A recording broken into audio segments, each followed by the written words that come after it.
believe that we are one nation under God, this must be the time where more people stand up and speak out, because the only thing necessary for the triumph of tyranny is for a free people to remain silent. And so I ask my colleague right now, because there are people saying, what does it matter that a senator is standing up? I ask my colleague right now to maybe say directly to the American people why you are taking this courageous stand tonight, what you hope they will take away, because it's not about you or me, it's not about the 100 people here. We have seen this president back down before when the American people, in a chorus of conviction, stand up and say no, no more. As Frederick Douglass says, the limits of tyranny are prescribed by the people who face the oppression. I ask my colleague, what is the message that you are trying to send with this courageous stand, with this incredible endurance, with this strong speech you are giving today? To my colleague from New Jersey, the message, most important, is that the tyranny has already arrived. It is not down the street. It is not around the corner. It will not be encountered on the path tomorrow. It is here at this very moment. And that tyranny comes in two forms, so important to our country. The first is the attack on freedom. Freedom is secured by due process. So when an authoritarian president runs over due process, he threatens freedom for all of us. When an authoritarian president says, I will dictate through research grant control what universities teach, he's stealing the academic freedom of our independent universities and really gutting the vision that people go to universities to explore ideas and to learn, not to receive propaganda written by a government. If you want that version of the world, that's not freedom. That's found in tyrannical governments. That's found in China, not here at our universities in the United States of America. When he proceeds to say we are going to control law firms by suing them and taking away their security clearances and extorting them to put $1 billion of free law into causes the president wants, that is a form of tyranny against the free enterprise of law firms to have the clients they want and serve the people they want. I read an article sometime in the middle of the night that was about the profound impact on nonprofits that are out of favor with the president, and therefore they're not getting the legal help that they had in the past, and how that affects their largely impoverished clients. So there's damage that ripples through the universe from these attacks on freedom. And now is the moment where we have seen the fundamental separation of powers disappear. No, I thought of these robust branches of government, the executive, the Congress, the judiciary, each valiantly defending their role in order to preserve the checks and balances of this beautiful document we call our We the People Constitution. But what happens if the Congress is controlled by a party that says, our goal is to do what the president tells us? Suddenly that check and balance, the president, is gone. What if the court, the Supreme Court, says we want to, regardless of what's written in the Constitution, hand more power to the president? And they say, you know what, we'll make the president above the law, which they did in a law case last year. And suddenly you have the three elements that create tyranny in place of freedom, or authoritarianism in place of a republic. And those are a rubber stamp Congress, a deferential court, and an aggressive authoritarian personality with a good plan. And he came in with a good plan called Project 2025. And the chief engineer on that Trumpian tyranny train is Russell Vought at OMB. So every essential element of the authoritarian takeover of the United States is here right now. Now, you mentioned a reverberation about how the president's policies are making people sicker and poor. And here is the connection. When you have an authoritarian government, it basically operates to the power of the billionaires. And so we saw it at the inauguration. We saw the billionaires standing behind the president. We saw Elon Musk standing behind the president. We saw Jeff Bezos standing behind the president. We saw Mark Zuckerberg standing behind the president. And when you do that, you're okay pursuing legislation that hurts families while helping billionaires. And that is the theme of what we have seen. Here's a picture of the billionaires lined up behind the president. We call sometimes the bill, his major policy bill, the great or the big ugly betrayal, because he campaigned on helping ordinary people. But then on Inauguration Day, there's no ordinary people behind him. There's no champions for health care, no champions for housing, no champions for education, no champions for good-paying jobs and investment in infrastructure. No, those who have already at the very top of the money pyramid in the United States of America are there. So now you have the main bill, and the main bill, what does it do? Well, it savages health care to pay for tax breaks for billionaires. It savages child nutrition to pay for tax breaks for billionaires. So the authoritarian takeover of our government is also linked to this assault on the families. As you said, groceries are going up. The president's employing tariffs that drive up the cost of groceries. If he was looking to help families, he wouldn't choose to do tariffs that drive up the cost of families. And in fact, the president doesn't even have authority under the law to do tariffs to begin with, which he just took it because that's what authoritarians do until the courts stop him. And the courts, moving slowly, have not acted. And you mentioned health care costs going up. Well, I don't know about what the new costs are in your state of New Jersey. In Oregon, the projection was a 68% increase in costs on the exchange.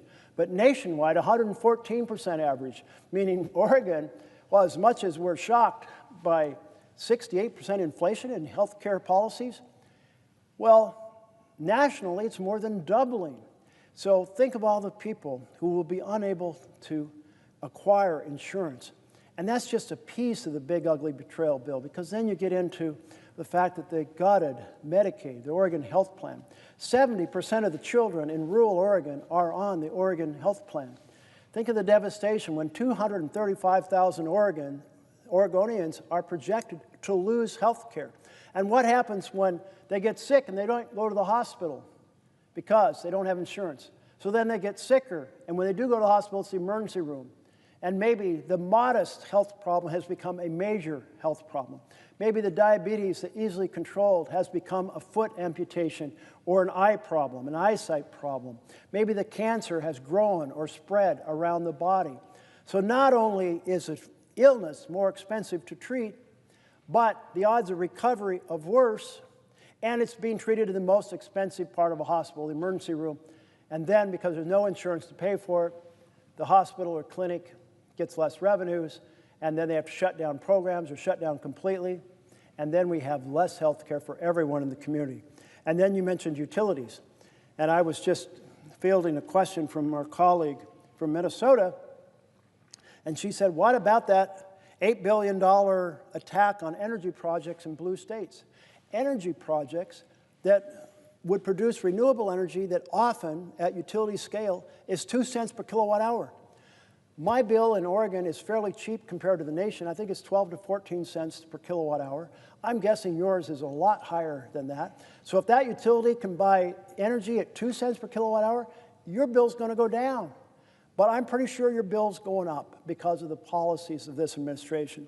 So if this administration was worried about families, they wouldn't have passed the big, ugly betrayal that does so much damage to families in order to fund tax breaks for billionaires, wouldn't be using tariffs in this manner, wouldn't be cutting low-cost utility projects that will lower the cost of energy. And thus, here we are, 10 months of making Americans sicker and poor. And if my colleague would ask the wrong question, because you're making such a great point, and I really hope America hears this, that these policies, these constitutional principles that we're defending here are not just arcane, idealistic things. They have a direct impact on our nation. My colleague is laying it plain. This is what should be animating everybody, is that when you attack the health care of millions of Americans, it doesn't mean you're curing disease and they're not going to have a demand for health care. The demand is still going to be there. And if they're not getting their health care reimbursed, if they're not getting preventative care, if they're not getting regular checkups, they're going to put more demand on our hospitals, which are going to make our hospitals have longer wait times in the emergency rooms, that are going to have our hospitals have less reimbursed care, and our hospitals are going to strain and buckle under that, thus driving up the costs for everyone. You make it plain, and people should hear this. When the president lies to the American people and says he's about all of the above energy costs, he's not. He's about advantaging certain energy over other energy, and it's actually the lower cost energy that he's attacking. Those projects are actually going to lower people's bills. So here he is raising the healthcare costs for everyone, hurting the hospitals that we all rely on, and driving up energy costs for everyone, and giving an advantage to our competitors like the Chinese, who are racing on energy projects in the renewable energy space. But it's even more than that, as my colleague knows.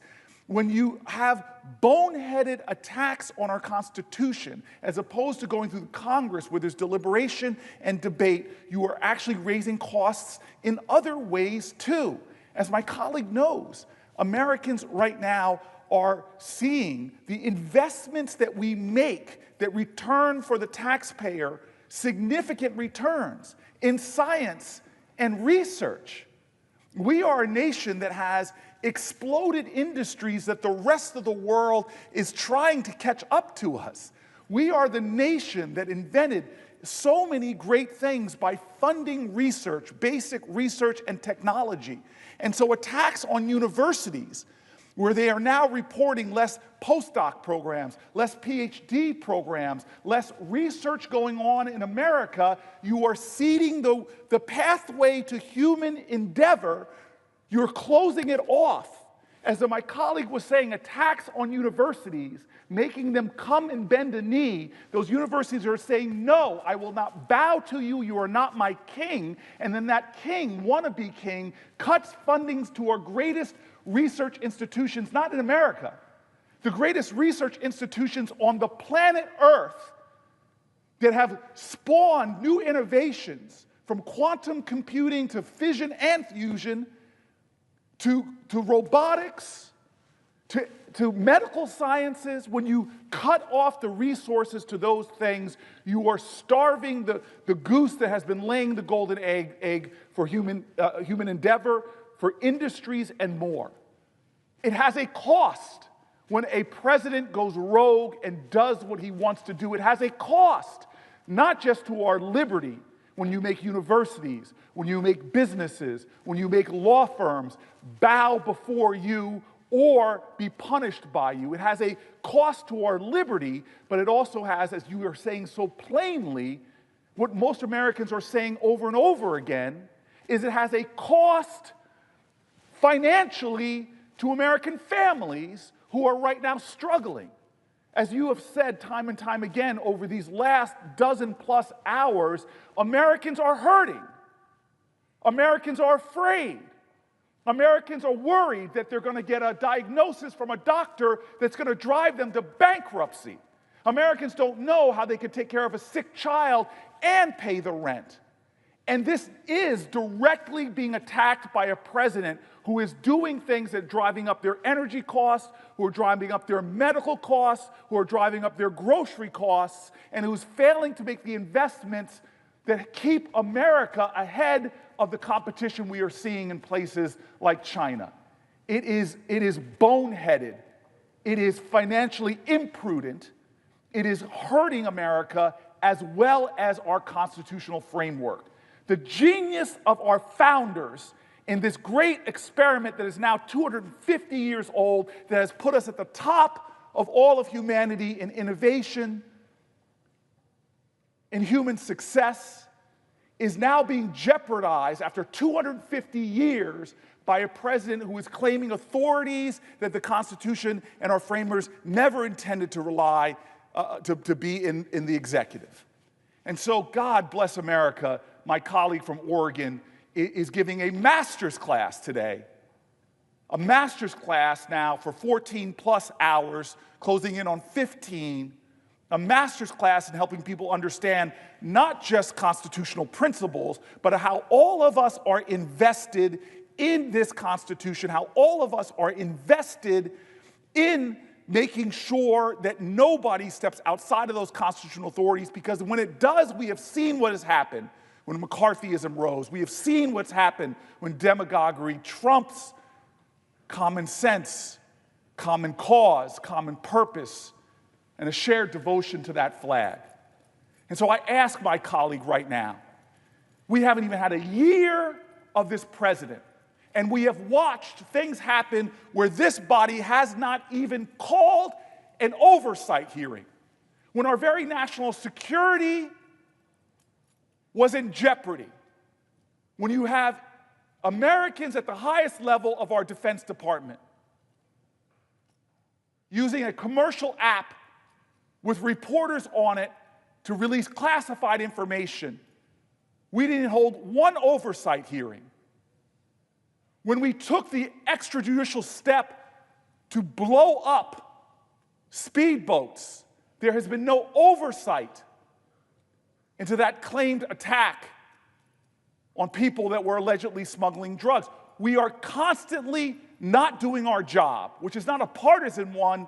It is to hold this president in check, that no one operates without accountability and without transparency, because power is corrupting. And when you let someone do what they want to do, when they want to do it, without a check or a balance, it is corrupting. And we know that because we have the most corrupt president, dollar for dollar, of any president we've ever seen, through his crypto schemes, from him exchanging his authorities for compensation that makes him a richer man. Unchecked power leads to corruption. Our founders knew it and designed this system thusly.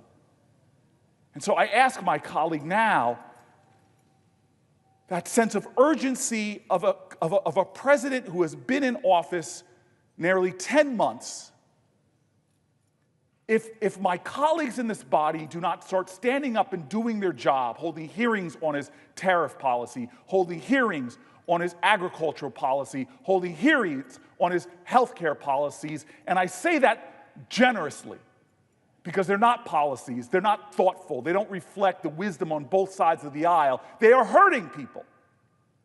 If we continue to let this president proceed unchecked, if we continue to let him flaunt the rules of our Constitution, if we continue in open eyes to do things like he is doing right now by ripping apart the White House, not going through any of the process whatsoever,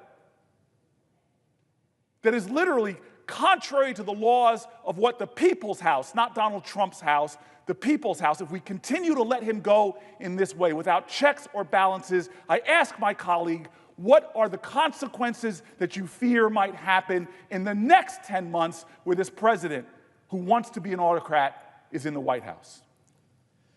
The consequences of the failure of oversight are enormous. This is not one of the checks and balances people often talk about. They talk about Congress having the responsibility to define which programs will be funded and how much, under what rules they'll operate on, and the president has to execute those programs, therefore a separation of powers. And by holding on to that responsibility, we serve as a check on the effort for an authoritarian to be the force that decides which programs are funded and how much they're funded at and how much rules or what the rules will be they operate under. And we're seeing that transfer of power right now from the Congress to the president, because the president's deeply engaged in essentially the equivalent of a line item veto by slow-walking funds, by freezing funds, by impounding funds, by slowly getting to the end of the year, and then by filing a rescission request at the end of the year, watching them magically evaporate when the last day of the fiscal year comes, this fancy term called a pocket rescission. Absolutely, all of these are part of a line-item veto strategy, and the president just implementing the programs willy-nilly the way he wants, as opposed to following the instructions from Congress. So in 9 months, we have seen not just an attack on the freedoms, we've seen not just an attack on the cost of living through utilities and through food and through health care going up and up and up, but we have also seen this fundamental collapse of oversight that you've pointed to. If this much damage to the checks and balances can be done from January to October, if this much damage has been done to costs that Americans experience from January to October, if this much damage can be done to American freedoms from January to October, then that next 10 months, that's amplified because the administration's in full gear now. They're not diverting attention trying to get a Secretary of Defense confirmed. They're not diverting attention trying to get the head of the FBI confirmed. No, they're in full gear now with this set of instructions that flow from this plan, Project 2025, developed by our current director of OMB, Russell Vogt. And he is one capable individual who has a belief in the supreme primacy of the executive branch, calls it a unitary executive, and that the president should make the decisions about what's funded and how it's funded. The president should make the decisions about the rules for those programs. And that means the collective knowledge of these 100 senators, bringing their diverse life experience, their diverse education, their diverse knowledge of different parts of the country. All of that diverse experience is tossed out. The diverse experience from our 400-plus members of the House of Representatives is tossed out because, no, it's the president and his team saying these programs, at this amount of money under these rules, that is what the authoritarian rule is. And one way we can exercise a check on it is through oversight, is by holding those hearings to investigate in public and doing it in partnership, full partnership with our Republican colleagues. I mean, that should be a collective goal of us all together who believe in the vision of the Constitution, of this check and balance. And out of that information flows action items. When you oversee and see what's going on, then you get together and say, what's going wrong? Let's fix it. But you can't get to the point of saying, let's fix it, if you've got your eyes covered up, your hands over your ears, your head in the ground, and saying, I don't want to look at the administration. I know a lot of bad shit is going on over there, but man, that's the president of my party, and if I dig into that, he's going to be very upset. And we have seen how he is personally directing criminal investigations about people who have criticized him. There is concern by some of our colleagues, rightly so, that if they be the ones to speak up and say this is wrong, they will be next on the list, the enemies list. And when you think about the fact that on that enemies list is even our own fellow senator, like this is people who he was unhappy with because they said that the 2020 election wasn't stolen. And so now he's going after them. In one case, he lifted the security clearances, not just for the person who spoke up and said the president, Trump, is wrong about the government, the election being stolen, but he took the security clearance from all of his coworkers. So a collective punishment strategy. This idea of weaponizing the Department of Justice, this intimidation of free speech, that really does affect people in this chamber as well as outside this chamber for fear of being targeted. And indeed, one way they can be targeted is through their own folks back home. So when one of our senators said, this big, beautiful bill is a train wreck for health care, and I'm not voting for it, within hours, that colleague had been threatened with a primary and announced, you can't threaten me with the primary because I won't run for election.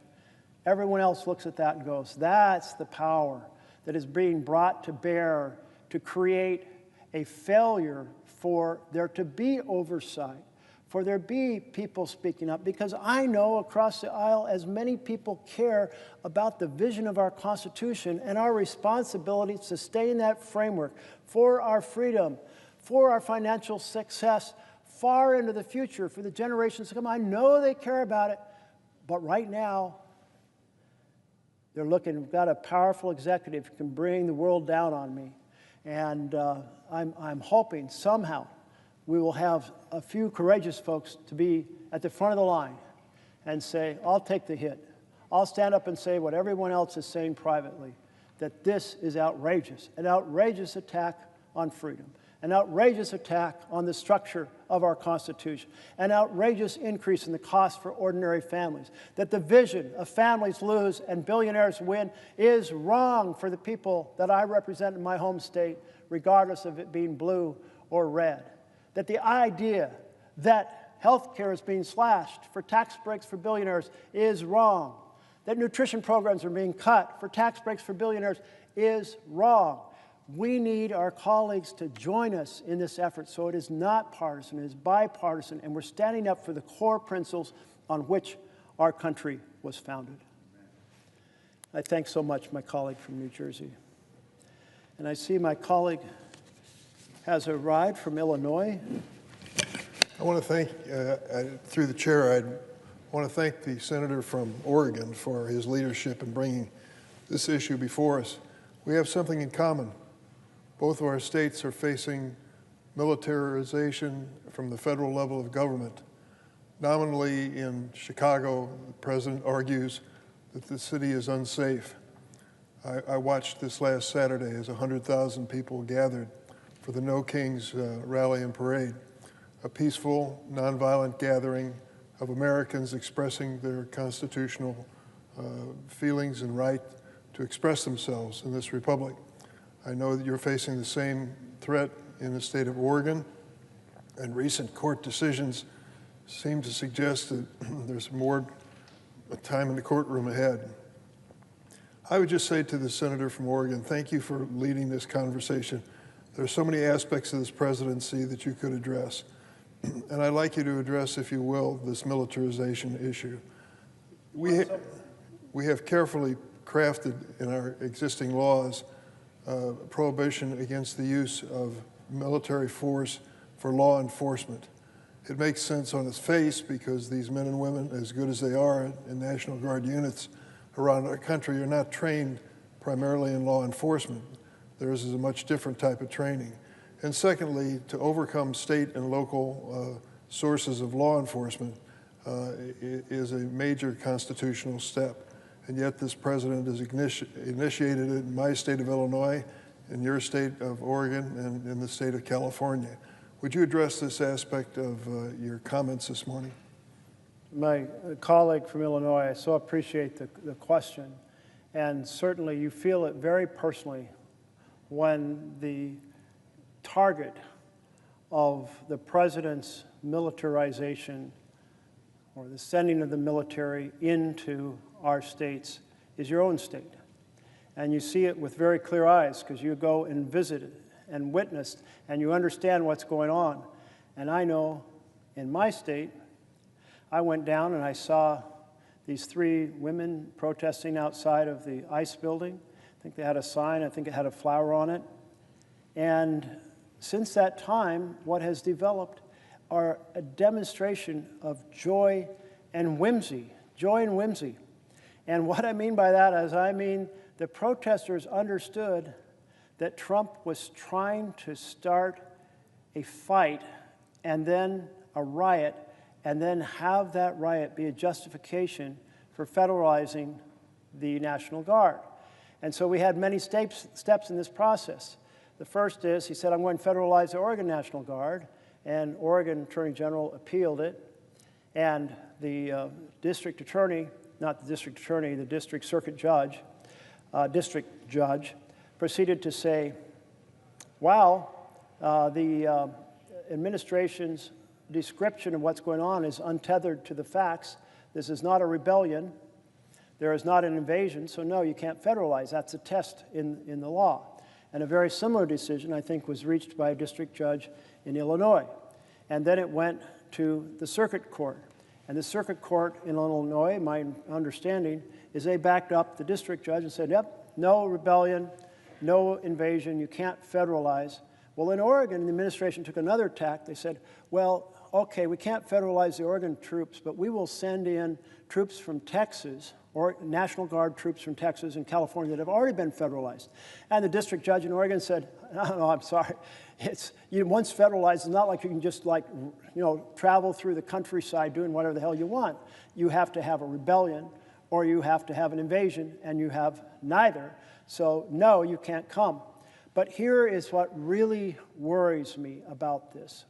When you have an authoritarian president, they have a playbook. And that playbook was carefully crafted for this president under Project 2025. It involves so many pieces of stealing the power purse from Congress, overriding due process, attacking the power of universities and law firms, attacking the ability of free press, including lawsuits against the Wall Street Journal and pressure created against our networks on what information they can air. And an additional part of this playbook is to be able to use the military to suppress domestic dissent. And to create the path for that, you want court decisions that say it's okay, and you want the military to get accustomed to being deployed, so when you tell them to go and suppress domestic dissent, they'll do it. And so here we have the fact that the president was stopped, but there is now 2 more steps coming that I'm really worried about. One is that in California, the Ninth Circuit, a 3-panel set of judges said, one of them said the district judge was just right. There is no rebellion, there is no invasion. But the other 2 said, well, you know what? Even though the district judge used the definition of rebellion that was considered at the time, basically that there has to be a sizable group that is well organized, that is weaponized, seeking to overturn the government. And we think maybe you should apply a looser definition of rebellion. And then, instead of looking at the facts on the ground at the time that the president wanted to federalize the troops, look back a few months when there were a few more arrests, and maybe that's a justification to say there's something like rebellion. But most importantly, you should give high deference to the president. And this is what terrifies me, because I'm afraid that the Supreme Court may issue a decision even soon on a shadow docket on the Seventh Circuit decision, and they'll say, yeah, it's a rebellion if the president says so. And that is insane. That opens the door to using the military anywhere the president wants, anytime, against our citizens, violating the fears of our founders who didn't want a standing army to begin with because they felt that it threatened freedom, because they knew chief executives are tempted to use standing armies against their own people. That's what kings do, and that's what authoritarians do. So they were terrified of having those standing armies. And then we had the whole concept developed after the military was used in Reconstruction, that's enough. Military needs to defend the nation, not be used. So we have the Posse Comitatus Law, and the Posse Comitatus Law says you can't use the military for domestic action, but there's an exception to it, the Insurgency Act, And who knows what's going to happen with the interpretation of that act. So I really appreciate your bill that says the military cannot be used for law enforcement, because right now the courts could give the green light to the president to use troops and federalized National Guard in exactly that fashion.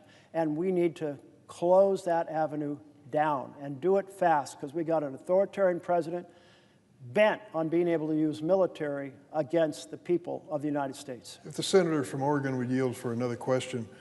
You recall, as I do, how many times candidate Trump and even President Trump spoke before rallies supporting his cause and railed about the murderers, terrorists, rapists, criminally insane, and sexual predators who were coming across the border and threatening us.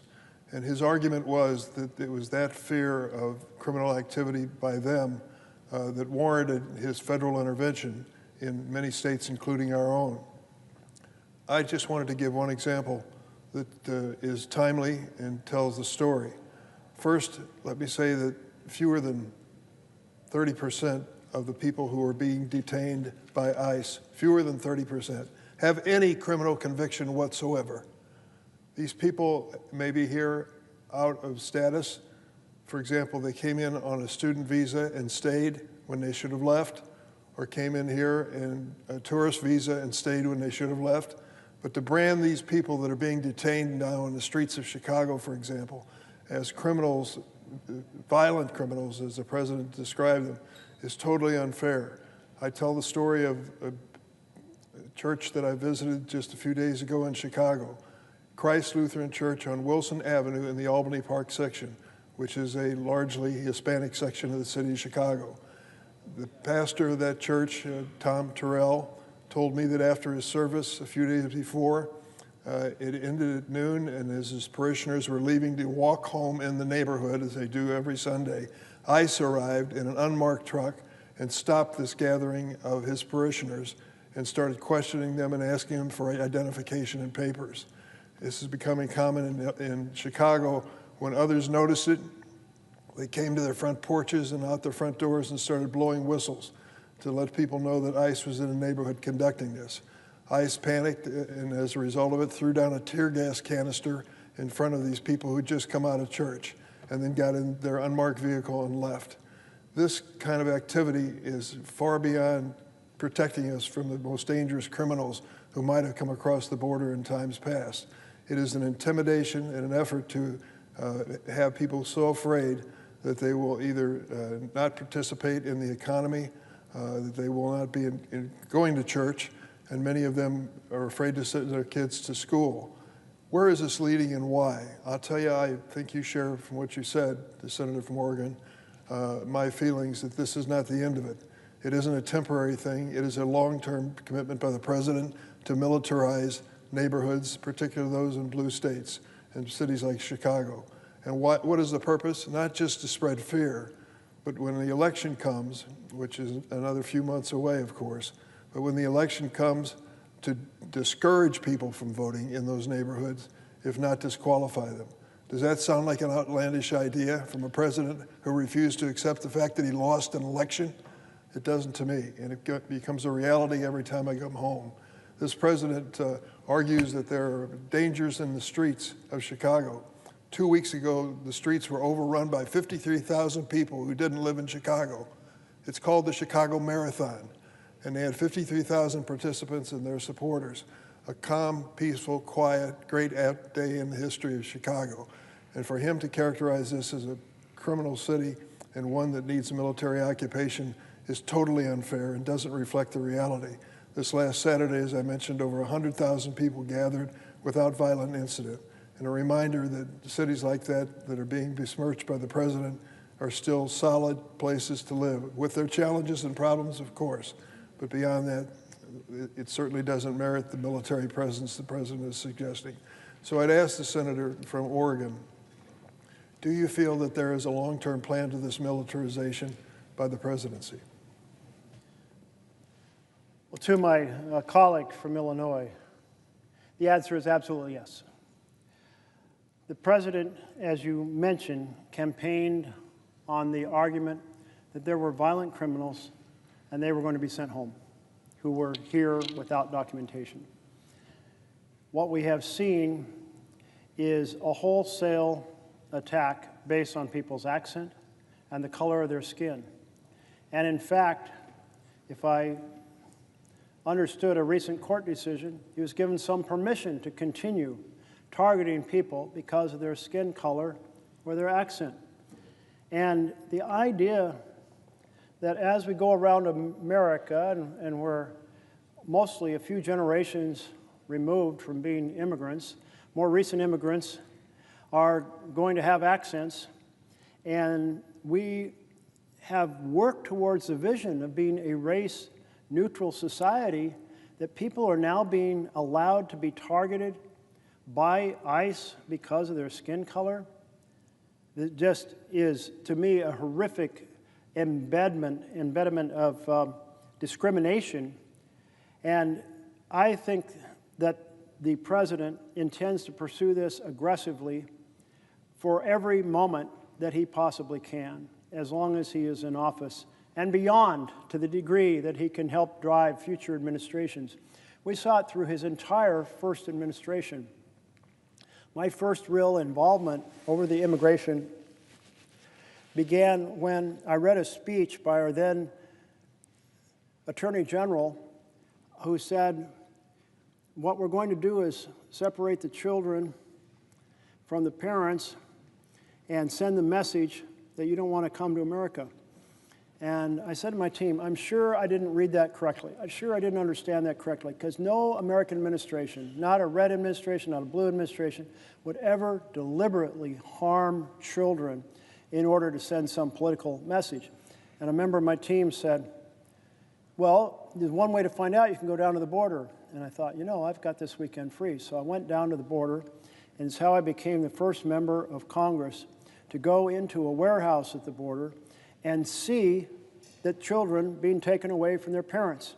I will never forget this wire cage with about 8 or 9 kids in it, lined up by height because they were about to get a meal and they'd been told to line up by height.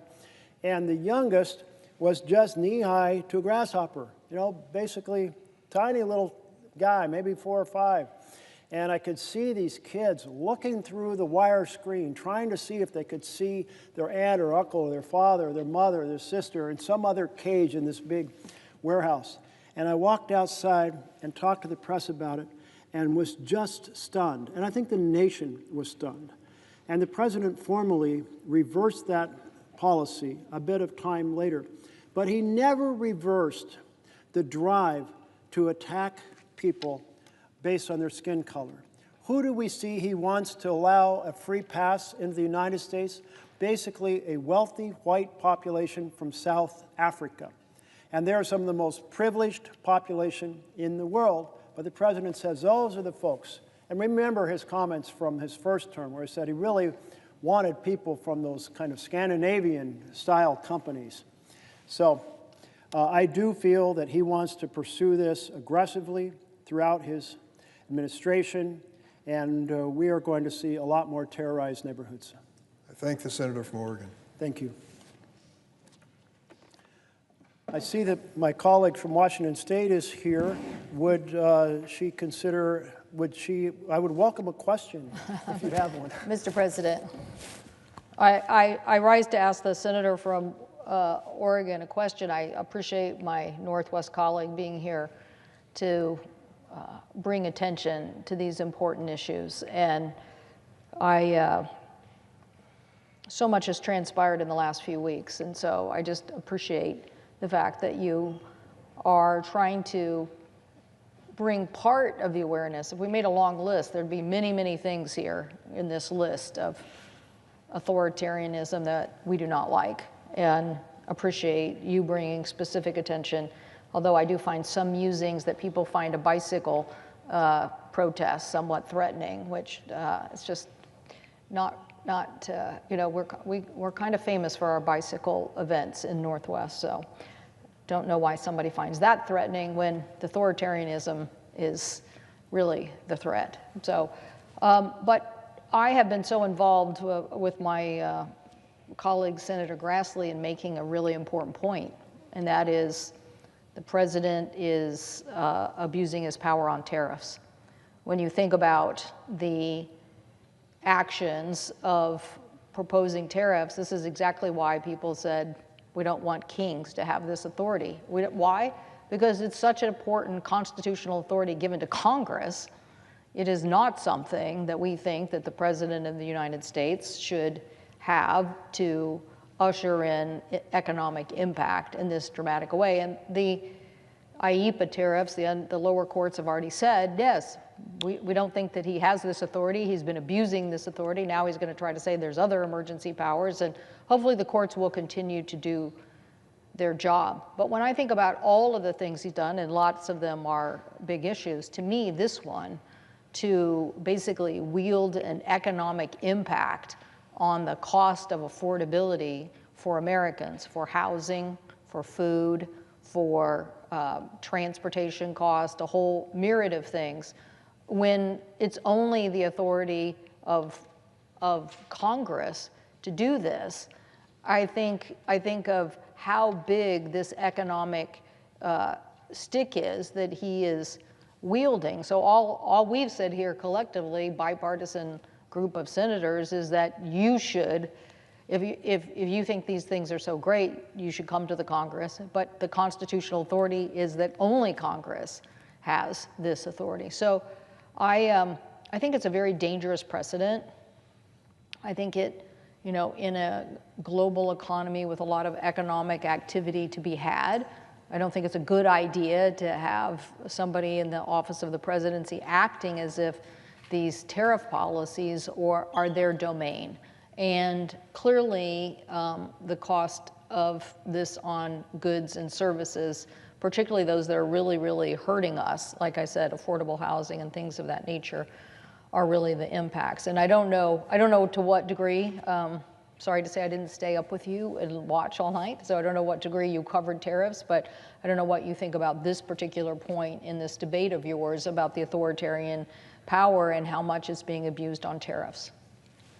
I so appreciate the question from my colleague from Washington State, and I'm heartened to hear of your work across the aisle with Senator Grassley to try to address this question of tariffs. You know, the very first bill ever considered by the U.S. Senate was a tariff bill. So you can imagine our 13 colonies, they got their 26 senators, they're gathered in a fairly small space, and they're going, no, I want for a jug of the tariff on a jug of molasses to be this, and on sugar to be that, and so on and so forth.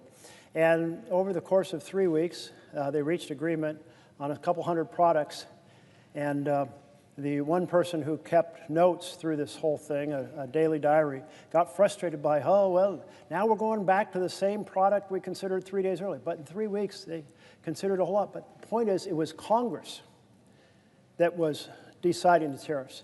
This was an inherent power to the president. And there is no law that has delegated power to the president to do a tariff. Tariffs have been done by law. That means they are a bill that occurs here, and it is a bill that becomes the actual tariff when it's signed by a president. But the president, we've never delegated that power, and I'm not even sure if we tried to, if the court would say you could delegate it, because the court sometimes says you have responsibilities as Congress that you can't delegate. You cannot delegate the design of how much money goes to certain programs and whether or not they can be canceled. You cannot delegate that. And so here we are with this enormously destructive tariff policy. Now, count me in if there is a slight tariff on goods from very low wage, low environmental, low labor standards countries. Count me in to encourage a little more of the factories to be in the U.S. But for people to make investment decisions, put those factories in the U.S., you have to have a stable tariff regime. You can't have the tariffs up one side and down the next. And so no companies are making decisions about building factories right now. They may say, well, for a few months, because there's this big whopping tariff on Vietnam, maybe we should build a factory here, but wait, that tariff may change. And oh, it did change on Vietnam. And think about the chaos that comes in our foreign policy, because here's Vietnam, a country that we are trying to induce to be a significant manufacturing partner with us rather than products coming from China, and to be a force in the region to counterbalance China to somewhat, and we treat them in an arbitrary and capricious way. Well, there goes years and years and years, decades really, of rebuilding a relationship with them. Or Brazil, the president just says, I don't like the fact that their strong-arm former president is being put in prison for trying to overthrow their democracy. I mean, really? Okay, but you're going to put a tariff on them and 50% tariff? Or last week it was going to be 100% tariff on China after China said they were going to control their strategic minerals. It's chaos. And what I heard from small businesses yesterday, they said we've got two problems that are making Main Street into Pain Street. And the first is the tariffs. They are affecting either the inputs for our products or how we sell our products, or just the uncertainty that is causing people to buy less. And all of that's a problem. And they said the second problem is most of us buy our insurance on the exchange, And because of the not so beautiful, what I like to call the big ugly betrayal of a bill, the average cost of that's going to double across America. And this one owner said, I think I understood him to say he had 4 employees and that he'd talked to 3 of them. They had each said, I'm not going to buy insurance. I looked it up on the exchange, the price has doubled or done something like that. I'm not doing it. I'm going to take the risk. And we know where that leads. That leads to people not going to the doctor when they need to go. It leads to small problems being big problems. It begins to big problems being treated in the emergency room, the most expensive place.